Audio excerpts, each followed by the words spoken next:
I'm here with the lovely Rosebie Morton at the Real Flower Company in deepest rural Hampshire. And it's just enchanting to be here, Rosebie, today. And tell me all about your lovely Rosebie-ness. Well, I didn't change my name, I promise. You didn't? Were you christened Rosebie? No, I was actually christened Rosemary, but I Okay. was called Rosebie from day one by my brother, and it stuck. I mean, it is the right name for what you do here at this incredible place. Well, thank you very much indeed. So where did it all begin? It began about 25 years ago because I was so frustrated by walking into a flower shop and nothing having any scent. Right. You know what I mean? You kind of got a hyacinth or a freesia or a lily, but where was the scent of roses? So important. So, I mean, when you see a rose, all you want to do is pick it up and smell it, don't you? And unbelievable, just bewitching scent. Amazing, amazing. So, and how long ago was that? that was 25 years ago. And I grew up in a family where we were in the army, so we moved around all over the place. And my mother always used to, didn't matter where we were, she always took roses with her. So she'd plant a rose bush.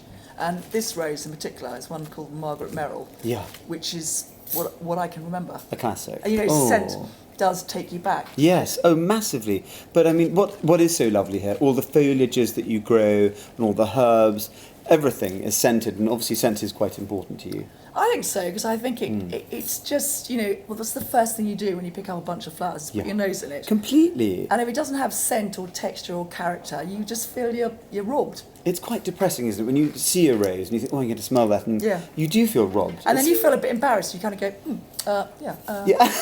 I know, blaming myself for the rose not smelling. But no, I think it's really important. Well, it's been so lovely to walk around and just have a lovely tour of the incredible plethora of stuff you grow. And what are the highs and lows of being a flower farmer? The highs are when you arrive with, a great van full of flowers and somebody like you just goes, oh, wow, that's exactly what I wanted. Yeah, fainting. Yeah. It's so delicious. And the lows are very much when God has decided to, throw a late frost at you and he completely ruins your entire crop of roses. Yeah. That is quite a low. Yes, that must be quite devastating. You get quite used to it. I mean, I was just going around with you earlier, and I just wanted to dive into them all. I was a bit concerned. So I'm going to ask you, who is your flower hero? Would you say?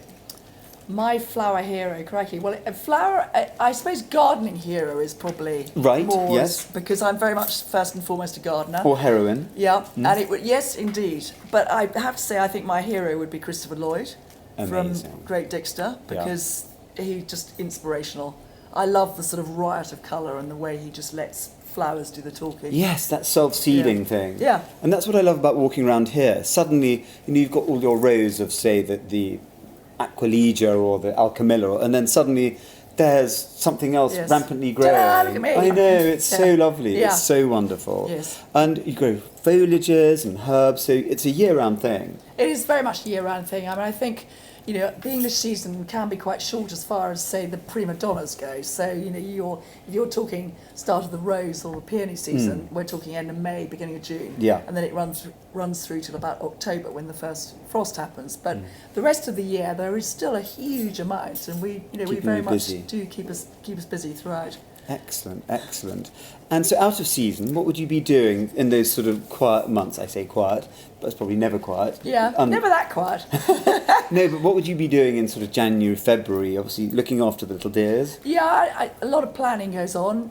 We've also got a sweet pea nursery down at Chichester. Yes. So we're growing about 1 million sweet peas down there. I love sweet pea. They don't stop any time. They get going in August, and they're very much in just coming into about full production. So there's a lot going on down there. But it's also, there's a huge amount of sort of tending what's going on up here as well. Well, and you obviously have a huge passion for what you do. Tell me about your gardening passion. I mean, when did that start, from your childhood or? I think, as I say, I mentioned my mother she was a serious gardener, as was my grandmother. And, my first memories of growing up in a garden where there was just a mass of scent and roses and all sorts, and I think it very much started there. And then the moment I actually, funny enough, leaving school, I didn't go decide to go to uni and do horticulture. But looking back now, I wish I had. So you're a talented sort of, it just sort of fell into it. I just fell into it, I think. Yeah. What a lovely way I mean, lovely thing to do. Well, I married a farmer, so it was, apparently I was always going to marry a farmer, apparently. Ever since the age of 3, I said I was marrying a farmer, and then we started farming flowers as well. So it's sort of, gone from there. Bit of a question. Hot border at Hidcote, white garden at Sissinghurst. Which are you? Hot border. Really? Oh yeah, I think so. I think white gardens have their place, but nature never has a sort of straight. I mean, going back to your Christopher Lloyd sort of situation, all those lovely and all your wonderful foliages here. I mean, it's just just the riot of different colours and textures and all the rest of it. And I think Sissinghurst is amazing, but it's it's very structured, very together. And I'm much more of a kind of let the flowers find themselves. Gertrude Jekyll, Margaret Merrill. Which would you go for? Sorry, it has to be Margaret Merrill any day. Margaret Merrill was the inspiration behind starting the Real Flower Company. Wow. And that scent, and she's just the quintessential English flower. She just says rose. She does, but she's so subtle, and she's just, every stage is just phenomenal. It was fascinating seeing them growing out there. Sorry. Yeah, no, they're not easy to grow. I mean, if you want a Margaret Merrill in your garden, you're much better putting her in a pot than you are chucking her in with everything else. But there's just something very, very special about her. So, you've got friends round for dinner. Yeah. What are you having on the table? What would be your dream to have on the table in a vase? Just a mass of blown English roses. Okay, all just like... Really? Yes. Like you're sort of we're surrounded with. So not one colour or anything, just kind of throw them all in. Just throw them all in. That's just the sort of floristry I love. Just pick from the garden. And that's actually the whole sort of business behind the Real Flower Company was just to pick from the garden. Well, it's just divine, heavenly. What sort of legacy would you like to leave behind within your work and within the Real Flower Company here? I think it's having hopefully brought people's attention back to the fact that scent is absolutely key, and that flowers have character, and they are, they have a life, and they are not going to carry on for 2 weeks, and will need dusting after that. But the flowers will go from tight bud, they'll fully open, and then they'll shed their petals and die, and that's the whole business. And it's not about how long your arrangement lasts; it's what it does while it's with you. That's true, the journey of the flowers. Seeing them from bud to blowing and then the shattering. It's an ethereal product, and it's, and it's extraordinary how some people just don't get it when they get a bouquet of flowers from us. The flowers only lasted for 5 days. Well, frankly, aren't you lucky? And you've had that whole lovely journey. I know. I think we're so used to those farmed sort of bomb-proof flowers. Yes. Yeah, and they just, they could be plastic. Well, you are educating people, really, aren't you? Yes, I think, and I think, to say a legacy of education would be a little bit grand and not quite what I'm about, but I just think it's actually bringing people's attention back to what's important. Absolutely, the whole sustainability thing, and that's quite important here, isn't it? Yeah, that's really important, definitely. I think as a farmer, you're a sort of custodian of your countryside, and actually it's really important to bring as much as you can as far as nature and wildlife and all the rest of it. Completely, and you have lots of different things in place with marigolds and wheat. Tell me about the wheat. Yeah, well, wheat, we have banks of wheat. I mean, my husband farms acres of wheat, but we have little banks of wheat where we will release biologicals. So we'll have something like a little parasitic wasp that will get released out into our tunnels, and it'll feed on, it'll conjugate in the wheat where the aphids are, and then the aphids will go out. The aphids are busy eating our roses as well, and the wasp starts off on the wheat and then goes into the roses and attacks the aphids.